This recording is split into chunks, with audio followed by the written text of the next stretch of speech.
Ce lundi 29 avril est un jour difficile pour l'ex-femme de Mark Lavoine et leurs enfants. Sarah Poniatowski a perdu son papa, Jan Stanislas, issu de la noblesse polonaise, le 23 avril, et ses obsèques ont été organisées aujourd'hui. Pour ce douloureux événement, qui a eu lieu au sein de l'église polonaise de Paris, la décoratrice d'intérieur de 51 ans a pu compter sur le soutien de son ex-époux, mais aussi des 3 enfants qu'ils ont eus ensemble. Pour rappel, ils sont les parents de Yasmine, née en 1998, de Roman, né en 2007 et de Milo, né 3 ans plus tard. L'interprète du titre Elle a les yeux revolver et Sarah Poniatowski ont été mariés 23 ans et ils sont restés en bons termes malgré leur divorce, notamment pour le bien de leurs enfants. Sa présence pour les funérailles de son ex-beau-père était donc naturelle, en partie pour réconforter Yasmine, Roman et Milo après la perte de leur grand-père.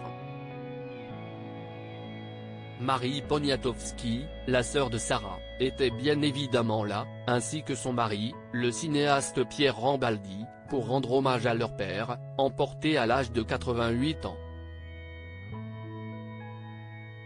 L'ex-compagne de Mark Lavoine a également pu recevoir les condoléances physiques de plusieurs personnalités publiques pour ce moment compliqué, à l'instar du cinéaste Roche Dizem, qui partage en toute discrétion sa vie depuis l'année 2023, mais aussi du politique Jean-Louis Debré, ancien ministre de l'Intérieur. Supérieur à Mark Lavoine avec son ex Sarah et leurs 3 enfants, soudés en plein deuil, un deuil très éprouvant pour sa fille Sarah, le réalisateur et acteur Vincent Pérez et sa fidèle collaboratrice, dans la vie comme au cinéma, la scénariste Karine Sia, ont aussi pris le temps d'assister aux funérailles de Jan Stanislas Poniatowski. Le milieu du 7e art était aussi représenté par la présence de la comédienne Lia Kebed, de Mademoiselle Agnès, du producteur et entrepreneur Jean-David Blanc, mais aussi du réalisateur Elie Chouraki. C'est sur Instagram, après la mort de son papa, que Sarah Poniatowski est sortie du silence en annonçant la disparition de son père.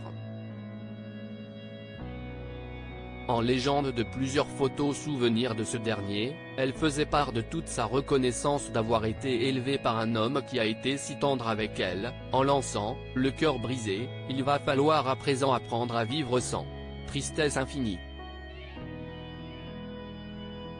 Fait un beau voyage ».